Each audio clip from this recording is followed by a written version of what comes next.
মহাভারত স্বয়ংসম্পূর্ণ এই মহাকাব্যে যেমন আছে অধর্মের উপর ধর্মের বিজয়গাথা, তেমনই আছে জীবন দর্শনের মহাশিক্ষা, যা পৌরাণিক হয়েও চিরনতুন, যা আমাদের শেখায় জীবনের নিষ্কাম কর্মের মাহাত্ম্য।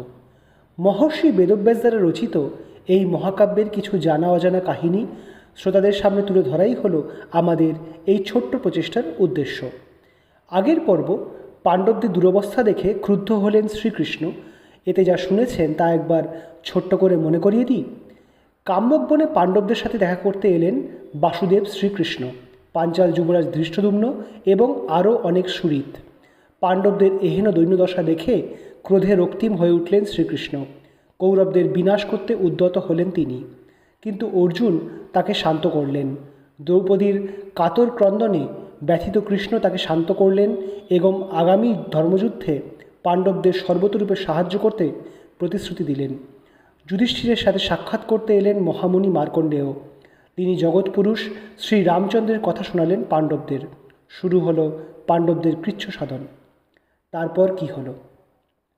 একদিন অপরাহ্নে পাণ্ডবগণ এবং দ্রৌপদী নিজেদের মধ্যে কথোপকথন করছিলেন। দ্রৌপদী তার আচরণে শান্ত সমাহিত ভাব রাখলেও তার অন্তরাত্মা দগ্ধ হয়ে যাচ্ছে তীব্র অপমানের বিষে। প্রতিশোধের অগ্নি তার মনে জ্বলছে অবিরত। স্বয়ং বাসুদেব কৃষ্ণ তাকে আশ্বাস দিয়েছেন যে সময় এলে যে পাপিষ্ঠ দুরাত্মারা দ্রৌপদীর সেই চরমতম নিগ্রহ করেছে তাদের সকলেরই বিনাশ হবে। কিন্তু কত দেরি সেই দিনের! যুধিষ্ঠির ধর্মমতী, তিনি সকলকেই ক্ষমার নজরে দেখেন। নিজের অপমান তার কাছে কিছুই নয়, কিন্তু নিজের ভ্রাতা তথা প্রিয়া পত্নীর এহেন অপমান কিভাবে সহ্য করে রয়েছেন তিনি? এই কি সমগ্র আর্যাবত্যের রাজ চক্রবর্তী সম্রাটের ন্যায় ব্যবহার? যুধিষ্ঠিরের শান্ত প্রজ্ঞা আর সহ্য করতে না পেরে এবার ক্ষোভে ফেটে পড়লেন যাজ্ঞসেনী।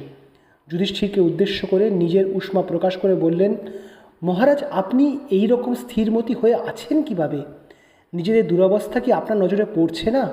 আপনি যখন মৃগচর্ম ধারণ করে হস্তিনাপুর ত্যাগ করে বনবাসে যাচ্ছিলেন, তখন সকলেই আমাদের বিপর্যয়ের নিমিত্ত অশ্রুপাত করেছিলেন। শুধু হাস্যমুখে আমাদের ব্যঙ্গ করছিল ওই দুর্যোধন, দুঃশাসন, শকুনি আর ওই সুতপুত্র কর্ণ। মহারাজ, আগে আপনি উত্তম খাদ্যবস্তু গ্রহণ করতেন, উত্তম বস্ত্র পরিধান করতেন, আর আজ নিজের অবস্থা একবার নিজেই দেখুন। আপনি নিতান্ত বনচারী ব্যাধের ন্যায় আপনি দৈন্য দশায় জীবন অতিবাহিত করছেন। এও কি আপনার মনকে ব্যথিত করে না? পাঞ্চালী, যা ঘটেছে সকলেই আমাদের মন্দ ভাগ্য, বললেন যুধিষ্ঠির। এর জন্য আমি কাউকেই দায়ী করি না। দুধসভায় যা ঘটেছে তা আমাদের ভাগ্যের অঙ্গুলি হেলনেই হয়েছে। এমতো অবস্থায় এই নিয়তি মেনে না নিলে আর কী বা করার থাকতে পারে? আমি নিজের দৈন্যদশা নিয়ে ভাবিত নই। আমাদের ভবিষ্যতের নীতি নিয়ে আলোচনা করা উচিত। ভবিষ্যৎ? ভবিষ্যৎ বলে আমাদের কি কিছু অবশিষ্ট আছে নাকি মহারাজ? ক্রুদ্ধ পাঞ্চালী বললেন, আপনি নিজে কোমলমতি, সকলের অন্যায় আপনি ক্ষমা করে দেন, তাই হয়তো নিজের দৈন্যাবস্থা আপনাকে বিচলিত করছে না। কিন্তু আপনার ভ্রাতাদের অবস্থা কি আপনি দেখছেন না? এই যে আর্যপুত্র বৃকদর ভীম, তার অপরিমিত বল সংবরণ করে তিনিও এক বন্যচারীর ন্যায় দিনাতিপাত করছেন। তার যদি ইচ্ছা হয় তো এই মুহূর্তে তিনি কৌরবদের ধ্বংস করতে পারেন। গান্ডীবধারী অর্জুন, যার তুল্য যুদ্ধ পারঙ্গম বীর সমগ্র আর্যাবর্তে কেউ নেই, তিনিও কেবল আপনারই আদেশে কষ্ট সহ্য করছেন। আপনার দুই কনিষ্ঠ ভ্রাতা নকুল আর সহদেবের এই মলিন চেহারাও কি আপনার হৃদয়ে ক্রোধে স্ফুলিঙ্গ জ্বালায় না মহারাজ? পাঞ্চালী, আমরা 5 ভ্রাতা এহেন কষ্টভোগে অভ্যস্ত, বললেন যুধিষ্ঠির। আমাদের পিতার মৃত্যুর পর থেকেই আমরা এহেন কঠিন জীবনযাপন করছি। এমনকি বারণাবতের সেই চক্রান্তের পরেও আমরা এমনই বনবাসী দিনাতিপাত করেছি। তুমি রাজনন্দিনী পাঞ্চালী, এই কষ্টভোগ তোমার কাছে তীব্র মনে হচ্ছে। আমরা ভ্রাতারা এই হাসি মুখে সইতে পারি। হ্যাঁ মহারাজ, আমি রাজনন্দিনী, আমি কুরুকুল বধূ। আমার অপমানে কি আপনি এইভাবেই হাসি মুখে সহ্য করে থাকবেন? এবার পাঞ্চালীর চোখে অশ্রু এলো। শাস্ত্রে বলে, ক্রোধশূন্য ক্ষত্রিয় হয় না, কেবল আপনিই তার ব্যতিক্রম। যথাসময়ে ক্রোধ না প্রদর্শন করলে লোকে অবজ্ঞা করে। আমি দ্রুপদ কন্যা, পাণ্ডব ঘরণী, কুরুকুল বধূ যাজ্ঞসেনী, আর আমাকেই এহেন ঘৃণ্য অপমান সইতে হলো মহারাজ। আর আপনি তা দেখেও এখনও শান্তচিত্তে বসে আছেন। মহারাজ, যে আপনার পূর্বে উপকার করেছে সে যদি কোনো গুরুতর অপরাধও করে তাহলেও তাকে ক্ষমা করা অবশ্য কর্তব্য। কিন্তু যে দুরাত্মা পাপমতি তার লঘু অপরাধেও দণ্ডভোগ করা উচিত। ধৃতরাষ্ট্রের পুত্ররা ক্ষমার যোগ্য নয় মহারাজ, তাদের শাস্তিবিধান অবশ্য করণীয়। যুধিষ্ঠির বললেন, পাঞ্চালী, তুমি মহাপ্রজ্ঞাবতী। এ তো তুমি নিশ্চয়ই জানো যে ক্রোধ থেকে শুভ এবং অশুভ দুই উপস্থিত হয়। ক্রুদ্ধ লোকে পাপ করে, গুরু হত্যাও করে, কিন্তু ক্রোধ যদি সহ্য করতে পারো তাহলে মঙ্গল হয়। ক্রোধ উৎপন্ন হলেও যিনি তা প্রজ্ঞার দ্বারা রোধ করতে পারেন তাকেই তেজস্বী বলা হয়। ক্রোধের সংবরণ করলে মহাবিনাশ রোধ করা যায়। আমি এ সবই বিচার করেছি প্রিয়ে, আর তাই আমি শান্ত আছি। পিতামহ ভীষ্ম, গুরু দ্রোণ, খল্লতাত বিদুর এরা সকলেই আমাদের শুভাকাঙ্ক্ষী। তারা যদি মহারাজ ধৃতরাষ্ট্রকে বুঝিয়ে বলেন তো 14 বৎসর পর আমরা আমাদের রাজ্য ফিরে পাবো অবশ্যই। আর যদি তা না হয় তখন আমি ক্রোধের আবাহন করব, তার আগে নয়। আপনি ধন্য মহারাজ, ধন্য আপনার প্রজ্ঞা, বললেন পাঞ্চালী। শুধু তাই নয়, আপনি মোহগ্রস্ত, আর এই মোহর বশেই আপনি আপনার পিতা পিতামহের ধর্ম ত্যাগ করে শান্ত স্বভাব হয়ে রয়েছেন।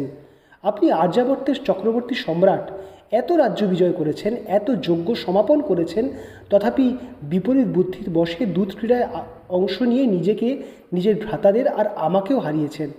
মহারাজ, শুধু ধর্ম, ক্ষমা, সরলতার দ্বারা লক্ষ্মীলাভ হতে পারে না। আপনি নিজেকে দৈবের অধীন বলছেন মহারাজ, আর এইটা জানেন না যে বিধাতা পুরুষই জীব দ্বারা জীবহিংসা সাধন করান। বিধাতা তার সৃষ্ট জীবের প্রতি নিষ্ঠুরের ন্যায় আচরণ করেন, আর তা করেন বলেই আজ আমাদের এই বিপদ আর ওই দুরাত্মা দুর্যোধনের সমৃদ্ধি ঘটেছে। না মহারাজ, আমি আপনাকে দোষ দিচ্ছি না। আমি সেই সর্বজ্ঞানী বিধাতা পুরুষকেই আমাদের এই বিপর্যয়ের জন্য দায়ী করছি। দুর্যোধন পাপকর্ম করেও তার ফলভোগ করছে না, তাই সে বলবান। আর আমরা নিতান্তই দুর্বল মহারাজ। আমাদের জন্য আমার করুণাই হচ্ছে। যাজ্ঞসেনী, তুমি তোমার ক্রোধের বশবর্তী হয়ে ক্রোধোন্মত্ত ব্যক্তির উচিত কথাই বলছো, বললেন যুধিষ্ঠির। কিন্তু এহেন বাক্য নাস্তিকেরা বলে। আমি ধর্মের ফল অন্বেষণ করি না। যজ্ঞ করা উচিত বলেই আমি যজ্ঞ করি, দাতব্য বলেই আমি দান করি। পাঞ্চালী, বিধাতা পুরুষ যতই নিষ্ঠুর হন না কেন, তার দোষ দেখা আমাদের মতো সাধারণ মানুষের পক্ষে পাপ। সর্বজ্ঞ ঋষিগণ যে ধর্মের কথা বলে গেছেন, শিষ্টগণ যার আচরণ করেন, সেই ধর্মের বিষয়ে সংশয়াকুল হয়েও না। যুধিষ্ঠিরের সাথে বিবাদ করে এবার পাঞ্চালী ব্যথিত হয়ে পড়লেন। সত্যিই তো, যুধিষ্ঠিরের তো দোষ নেই, তিনি নিজে আদর্শবাদী, আর তাই আদর্শ অনুসারেই তিনি কর্ম করেছেন। সেই মানুষটাকে এত কটুবাক্য শোনানোর কোনোই ঔচিত্য ছিল না। ব্যথিত অনুতপ্ত দ্রৌপদী বললেন, আমার অপরাধ মার্জনা করুন আর্যপুত্র। আমি ধর্মের বা ঈশ্বরের নিন্দা করতে চাইনি। নিতান্তই দুঃখের বশে আমি এই কটুবাক্য বলে ফেলেছি, তার জন্য এখন আমার অনুতাপ হচ্ছে। তবে জানেন তো মহারাজ, শাস্ত্রে বলে, উদ্যোগীনাম পুরুষ সিংহম মুপৈতি লক্ষ্মী দৈবেনা দেয়মিতি কাপুরুষা বদন্তি। আমার বিশ্বাস, শীঘ্রই পুরুষকারের বলেই আমরা আমাদের শ্রেয় লাভ করব। দ্রৌপদীর অপমান সবথেকে বেশি বিদ্ধ করেছিল যাকে, তিনি মধ্যম পাণ্ডব ভীমসেন। ছোটবেলা থেকেই তিনি সরল মনস্ক, বিশাল দেহী এই মানুষটির হৃদয়টিও বিশাল। নিজের অপমানের বিপদে এবং আপনজনের বিপদে সর্বাগ্রে তিনি ঝাঁপিয়ে পড়েন। তাই পাঞ্চালীর এহেন অপমানের পরেও তার কোনো প্রতিকার না করতে পেরে তিনি যার পর নাই অসন্তুষ্ট হয়ে আছেন। জ্যেষ্ঠ ভ্রাতার প্রতি অপরিসীম শ্রদ্ধায় তিনি সেদিন কোনো প্রতিবাদ করতে পারেননি, কিন্তু আজ তার মন আর বাধা মানল না। যুধিষ্ঠিরকে সম্বোধন করে বললেন, পাঞ্চালী একদম সঠিক কথাই বলেছেন জ্যেষ্ঠ। আমরা কেন এই অপমান সহ্য করব আপনি বলতে পারেন? যেরূপ উচ্ছিষ্টভোগী ধূর্ত শৃগাল সিংহের থেকে মাংস হরণ করে, দুর্যোধনও সেই একই উপায়ে আমাদের রাজ্য হরণ করেছে। আপনি প্রতিজ্ঞা পালন করছেন, সামান্য ধর্মের জন্য নিজের রাজ্য বিসর্জন দিয়ে এই বনচারীর জীবনযাপন করছেন। আপনি আমাদের গুরু জ্যেষ্ঠ ভ্রাতা, আপনার আদেশ আমাদের কাছে অবশ্য পালনীয়। তাই এই বনচারীর জীবন যাপন করতে আমরা শত্রুদের আনন্দিত করছি। সেদিন আপনি যদি আদেশ দিতেন, আমি তৎক্ষণাৎ এই দুষ্ট ধার্তরাষ্ট্রদের বিনাশ করতাম। আপনি সারা জীবন ধর্মাচরণ করে কী লাভ করলেন? অপরিসীম দুঃখ ছাড়া আর কিছুই তো লাভ হয়নি আমাদের। যে কার্যে নিজের ও মিত্রদের দুঃখ উপস্থিত হয় তা কখনোই ধর্ম নয়, তা কুকার্য। যুধিষ্ঠির উত্তর দিলেন, ভ্রাতা, আমি জানি তোমাদের ক্রোধ যথার্থ, কিন্তু আমার ধর্ম মিথ্যা নয়। জ্যেষ্ঠ তাতর আদেশ ছিল আমি সেই দূতসভায় অংশগ্রহণ করি, আমি তাই করেছি। সেখানে আমাদের ভাগ্য বিপর্যয় ঘটেছে, সেটাও দৈবেরই বশে। কিন্তু অনুজ, সেই দিন যদি আমি তোমাকে ওই কৌরবদের বধ করবার আদেশ দিতাম, সেটাও অন্যায্য হতো। শান্তিপূর্ণ দুধসভাকে রণাঙ্গনে পরিণত করা ঠিক নয়। মহারাজ, আপনি কি তাহলে সর্বত্যাগী সন্ন্যাসী হতে চান? জিজ্ঞাসা করলেন ভীমসেন। শাস্ত্রে বলে ধর্ম, অর্থ, কাম এই তিনের চর্চা করা প্রত্যেক গৃহস্থের ধর্ম, আর যিনি এইগুলির চর্চা করেন না তিনি তো সন্ন্যাসী। গারস্থ ও সন্ন্যাসের মধ্যবর্তী যে পর্যায়ে আমরা আছি তা নিতান্তই আতুরের ন্যায় দুঃখময়। আমরা ক্ষত্রিয় মহারাজ। বল আর উৎসাহ এই দুটি আমাদের ধর্ম, ভিক্ষাবৃত্তি নয়। আপনি কি মনে করেন যে 14 বৎসর পর আমাদের রাজ্য ফিরিয়ে আপনাকে দেবে? না মহারাজ, তা ওরা দেবে না। আপনি ক্ষাত্রধর্ম অবলম্বন করে শৈথিল্য ত্যাগ করুন, বিক্রম প্রকাশ করুন। বলবানেরা কপটতার আশ্রয় নিয়ে শত্রু জয় করেন মহারাজ, আপনিও তাই করুন। তার জন্য যদি অল্প পরিমাণ ধর্মের বিসর্জন করতে হয়, তবে বৃহৎ ধর্ম পালনের নিমিত্ত সেই বিসর্জন আমরা করতেই পারি। আমার এখনও বিশ্বাস এই যে যদি আমরা কৃষ্ণ প্রমুখ মিত্রদের সাথে মিলিত হয়ে কৌরবদের বিরুদ্ধে যুদ্ধযাত্রা করি, অবশ্যই আমরা বিজয়ী হব। যুধিষ্ঠির বললেন, অনুজ, আমি তোমাদের দোষ দিই না, কারণ কেবল আমার দোষেই তোমাদের এই দৈন্যদশা। আমি লোভের বশবর্তী হয়ে দুর্যোধনের রাজ্য জয় করার নিমিত্ত দুধ ক্রীড়ায় অংশ নিয়েছিলাম, কিন্তু ধূর্ত গান্ধাররাজ সেই সুযোগে আমাদের সর্বশান্ত করেছেন। দোষ আমারই। দুর্যোধন আমাদের সকলকেই দাসে পরিণত করেছিল। কেবল আমাদের স্ত্রী দ্রৌপদী সেই দশা থেকে আমাদের উদ্ধার করেছেন। দ্বিতীয়বারের দুধ ক্রীড়ায় পণও আমি স্বীকার করেছিলাম। এখন সেই প্রতিজ্ঞা আমি লঙ্ঘন করতে পারি না অনুজ। তুমি তো সেই সময় আমার 2 হস্ত দগ্ধ করতে চেয়েছিলে, কেন করনি? কেন আমাকে সেই প্রতিজ্ঞার সময় বাধা দাওনি? তোমার এই লৌহ গদা দিয়ে আমাকে প্রহার তো করতে পারতে, তা করনি কেন? শোনো অনুজ, উপযুক্ত সময় কিছু না করে এখন আমাকে ভৎসনা করে কি লাভ? এখন আমাদের ভবিষ্যতের অপেক্ষা করা ছাড়া আর কিছুই করার নেই, এটাই সত্য। অপেক্ষা? আর কত অপেক্ষা করতে হবে আমাদের জ্যেষ্ঠ ভ্রাতা? উত্তেজিত ভীম বলে ওঠেন। আমরা মাত্র 13 মাস এই বনবাসে বাস করছি, এর মধ্যেই আমাদের এই দৈন্যতা। ভেবে দেখুন মহারাজ, 13 বৎসর কত বৃহৎ। এইভাবে চললে 13 বৎসরই আমাদের আয়ু শেষ হয়ে যাবে। মহারাজ, আপনি সরল স্বভাব, দয়ালু। ব্রাহ্মণের ন্যায় সকলকে দয়া করে আপনার ক্ষাত্রতেজ নষ্ট হয়ে গেছে। আপনি একটিবার আমাদের মতো করে ভেবে দেখুন, 13 মাসকে 13 বৎসর গণ্য করুন, তবেই বুঝবেন আমরা কেন এমন উৎকণ্ঠিত হয়ে আছি। শান্ত হও অনুজ, ধীর স্বরে বললেন যুধিষ্ঠির। বিক্রম প্রকাশ করার সময় আসবে, কিন্তু এখন তার সময় নয়। উত্তম রূপে মন্ত্রণা না করে বল প্রয়োগ করলে তার ফল ভালো হয় না। দুর্যোধন ও তার ভ্রাতারা অস্ত্রবিদ্যায় নিপুণ। আমাদের রাজসূয় যজ্ঞের সময় যে সকল রাজাকে আমরা পরাস্ত করেছি, সেই সমস্ত নৃপতি, যেমন যবনরাজ ভগদত্ত, ত্রিগর্ত নরেশ, সিন্ধুরাজ, সকলেই কৌরবদের মিত্র। পিতামহ, গুরুদেব, শিক্ষাগুরু কৃপ এনারা নিরপেক্ষ বটে, কিন্তু হস্তিনাপুরের সেবক। আমরা হস্তিনাপুর আক্রমণ করলে এনারাও নিজেদের অন্তিম শনিতবিন্দু অবধি যুদ্ধ করবেন। তাদের পরাস্ত করতে পারবে কি এখন?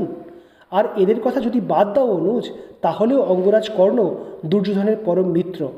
অঙ্গরাজ আমাদের প্রতি মোটেও সদ্ভাবাপন্ন নন। এত বিচারুমণিকে পরাস্ত করে তো এই দুর্যোধনের পদ অসম্ভব। ভেবে দেখো। হতাশ ভীম ক্লান্ত হয়ে নিশ্চুপ হয়ে গেলেন।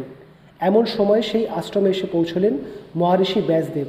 তাকে যে আসতেই হতো, যোগ বলে তিনি সবই জানতে পেরেছেন।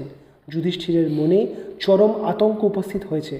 কৌরবদের এবং তাদের মিত্রদের শক্তি সম্পর্কে তার মনে যে অপরিসীম ভীতি হয়েছে, তার বিনাশ মহর্ষি ব্যাসকে করতেই হবে। যুধিষ্ঠির এখন নিজের ও নিজের ভ্রাতাদের শক্তি সম্পর্কেও সন্দিহান হয়ে পড়েছেন। মহর্ষি ব্যাসকে প্রণাম করে করজোড়ে দাঁড়ালেন পাণ্ডবগণ ও দ্রৌপদী। মহারিষি যুধিষ্ঠিরকে সম্বোধন করে বললেন, পুত্র, তোমাদের সকল সংবাদ কুশল তো? তোমাদের চিত্ত চাঞ্চল্য উপস্থিত হয়েছে, সে তো আমি বুঝতেই পারছি। তোমাকে তাই আমি একটি মন্ত্র প্রদান করব ধর্মরাজ। এই মন্ত্রের বলে দেবতাদের প্রীতি সাধন হবে। যুধিষ্ঠির বললেন, এ আমাদের অতি সৌভাগ্যের কথা মহর্ষি। দেবতাদের যদি প্রীতি হয়, তাহলে আমাদের এই বনবাসের কষ্ট নিবারণ হবে। শুধু বনবাসের কষ্ট নিবারণ নয় পুত্র, বললেন ব্যাসদেব। আমি তোমাকে যে মন্ত্র প্রদান করব তার নাম প্রতিস্মৃতি। এই মন্ত্র তুমি অর্জুনকে দান করবে। 14 বৎসর পর সমগ্র আর্যাবর্ত এক বিরাট যুদ্ধে নিমগ্ন হবে মহারাজ। সেই ধর্মযুদ্ধে কৌরবদের বিরুদ্ধে তোমাদের যদি জয়লাভ করতে হয়, তো অর্জুনের দিব্যাস্ত্র লাভ অবশ্য দরকার। তুমি এই মন্ত্র অর্জুনকে শেখাবে। ওর বলে দেবরাজ ইন্দ্রকে প্রসন্ন করে অর্জুন সকল দিব্যাস্ত্রের অধিকারী হবে। যথা আজ্ঞা মহর্ষি, বললেন যুধিষ্ঠির। যুধিষ্ঠিরকে প্রতিশ্রুতি মন্ত্র দান করার পর মহর্ষি ব্যাস বললেন, আরও একটি উপদেশ তোমাকে দান করছি পুত্র। এক স্থানে এতদিন ধরে নিবাস করা তপস্বীদের পক্ষে উদ্বেগজনক। তাতে উদ্ভিদ প্রাণী এদেরও ক্ষতি হয়। তোমরা এই বন ত্যাগ করে অন্যত্র নিবাস করো। কাম্যক বন সুবৃহৎ, তোমরা সেইখানেই শান্তিতে নিবাস করতে পারবে। তোমাদের মঙ্গল হোক। যুধিষ্ঠিরকে আশীর্বাদ করে প্রস্থান করলেন মহর্ষি ব্যাস। যথাসময়ে অর্জুনকে সেই ঋষি প্রদত্ত মন্ত্রের জ্ঞান দিলেন যুধিষ্ঠির। পাণ্ডবদের ধর্মযুদ্ধে বিজয়ী হতে গেলে অর্জুনকে এখন দিব্যাস্ত্র লাভের উদ্দেশ্যে স্বর্গের পথে প্রস্থান করতে হবে। অর্জুনের সামনে এখন বিরাট পরীক্ষা তার অধ্যবসায়ের, সাধনার, সমর্পণের। অর্জুন কি সফল হবেন দেবতাদের তুষ্ট করে দিব্যাস্ত্র লাভে? আজ এইখানেই শেষ করছি। আগামী পর্বে মহাকাব্য মহাভারতের আরও কিছু কাহিনী নিয়ে আবার আমরা আপনাদের কাছে আসব। ভালো লাগলে জানাতে ভুলবেন না। ধন্যবাদ।